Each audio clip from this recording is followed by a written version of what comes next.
তাহাজ্জুদের নামাজ কয় রাকাত ও কিভাবে পড়তে হবে? যে সমস্ত ইবাদতের মধ্য দিয়ে মানুষ আল্লাহর খুব নিকটবর্তী হতে পারে, খুব কাছে যেতে পারে, আল্লাহর সাথে রিলেশনটাকে আরেকটু স্ট্রং করতে পারে, তার মধ্য থেকে অন্যতম হচ্ছে সালাতুত তাহাজ্জুদ। এবং কোরআনে ঘুমের অনেকগুলো আরবি প্রতিশব্দ ব্যবহৃত হয়েছে। ঘুমের একটা শব্দ আছে নুআস, অর্থাৎ আপনি ড্রোজি ফিল করছেন, ঝিমুনি ভাব, এটা কোরআনে এসেছে আমানাতান নুআসান।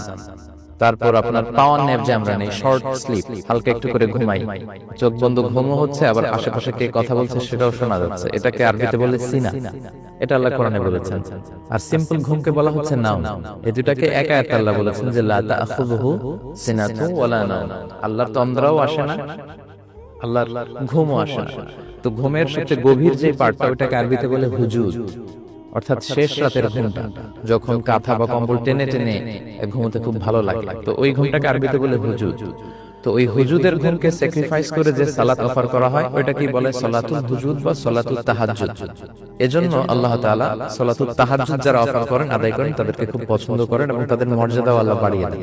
আল্লাহ বলছেন ওয়ামিনাল লাইলি ফাতাহাজ্জাদ বিহি নাফিলাতাল লাকা আসা আইয়াবআসাকা রাব্বুকা মাকামান মাহমুদা। মাকামান মাহমুদ অনেক সম্মানিত জায়গায় তাকে নিয়ে যাবে। এজন্য বিষ্ণু ঈসা ইসলামের উপর এই তাহাজ্জুদের সালাত ফরজ ছিল, কিন্তু আমাদের জন্য নফল। সাহাবারা এটা আদায় করতেন। এখন কত রাকাত আসলে পড়া উচিত সালাতুত তাহাজ্জুদ? বিষ্ণু ঈসা ইসলাম বলেছেন সালাতুল লাইলি মাসনা ওয়া মাসনা। রাতের সালাতের নফল সালাত যদি কেউ অফার করতে চায়, নিয়ম হচ্ছে মাসনা মাসনা, দুই রাকাত করে পড়বে।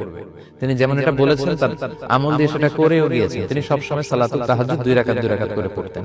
এবং মায়েশার বর্ণনা থেকে পাওয়া যায় বুখারীতে যে বিষ্ণু ঈসা ইসলামের রমাদানে কিংবা রমাদানের বাইরে 11 রাকাতের বেশি তিনি কখনো পড়তেন না। সেক্ষেত্রে 8 রাকাত ছিল বিষ্ণু ঈসা ইসলামের সালাতুত তাহাজ্জুদ, আর বাকি 3 রাকাত ছিল সালাতুল বিতর।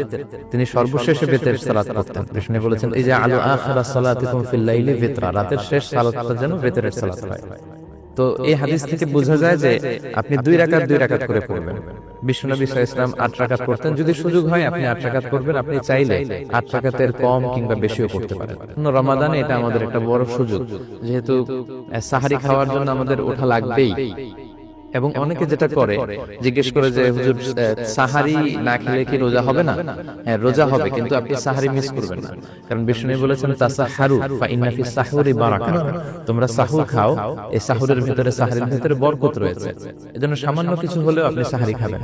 তো এই রমাদানে যেহেতু সাহারি খাওয়ার জন্য আমাদের ওঠা লাগবেই, আমরা চাইলে ওযু করে সাহারি খাওয়ার আগে বা পরে 2 রাকাত 4 রাকাত তাহাজ্জুদের অভ্যাসটা করতে পারি, যেটার মধ্যে দিয়ে আল্লাহ তার সম্মানকে অনেক বাড়িয়ে দেন।